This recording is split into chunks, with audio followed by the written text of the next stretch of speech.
during activities that require digital access, including preparation related to the National Career Assessment Examination or NCAT.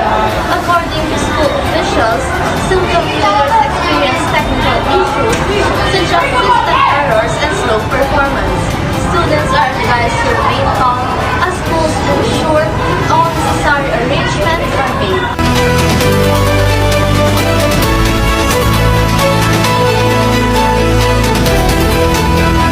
I'm with Maui Fabian. As a grade 10 student, why is NCAI important for you?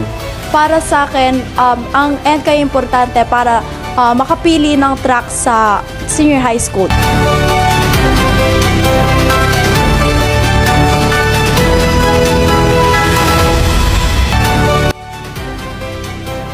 Ricky Herrera, Cyrus Manikis, The Carver.